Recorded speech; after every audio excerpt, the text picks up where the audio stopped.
There's now a doctor in India working to create a birth control vaccine. It of course got a glowing write-up by The Atlantic recently. While this is obviously not a real vaccine in the true sense of the term, it does cause the female body's immune system to attack through the use of creating antibodies, progesterone and HCG, pregnancy hormones. For some women in trials so far, the effects can last for up to months or even years.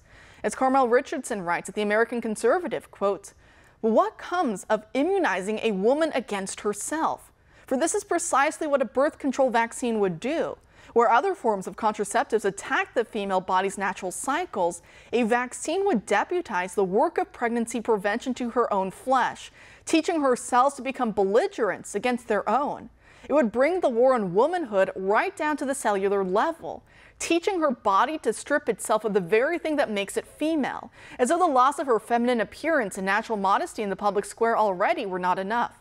Such self-mutilation at a chemical level also plunders the primary physical aspect of a woman's femininity, her capability for carrying children.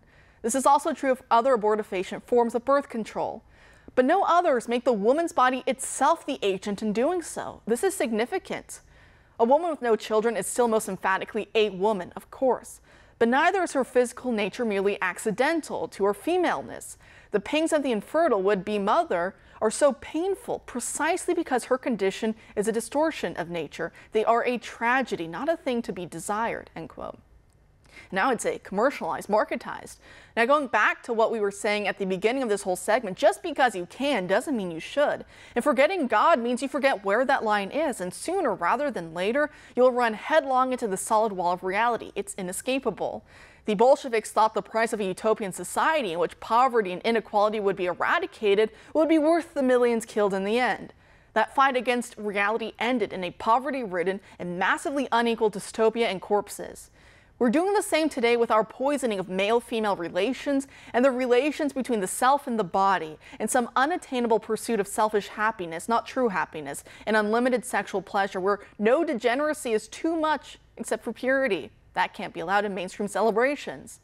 And now the next step in that lurch toward more dystopia and more corpses, as if we don't have enough already, is the fact that an advisory panel for the FDA is now recommending that the birth control pill be sold over the counter without a prescription. Joining us now to discuss is Grace Emily Stark, an editor for Natural Womanhood. Grace, thanks for being here tonight. Thanks for having me on, Kara. Great. So as ABC is reporting, the progestin-only pill Opill could be on shelves this summer as the first ever over-the-counter pill sold in the U.S. So how do pills like this work, and what are some of their detrimental side effects of having them so readily available? Sure, Kara. So unlike the vaccine that you mentioned earlier, which is a new technology, the Opill is nothing new. As is the case with a lot of forms of birth control that they uphold as kind of the grand new thing. There's really nothing new under the sun here. Opill has been around since 1973. That is, it's had FDA approval as a prescription drug since 1973. What's different about this hormonal birth control pill, as opposed to what are kind of the more commonly taken ones, the combined ones, is that it's progestin only, instead of the combined pills or devices that have a combination of synthetic estrogen and synthetic progesterone, which we call progestin. So Opill is progestin only, which for a really long time women have been led to believe makes it safer than the combined pills that contain estrogen. That's because a lot of the, kind of scarier side effects of the pill, the blood clots, the strokes, heart attacks, that sort of thing, are really related to the estrogen primarily in the combined pills. But what's really interesting is that the advisory panel was actually supposed to vote on whether or not they recommend the FDA approve Opill for over-the-counter.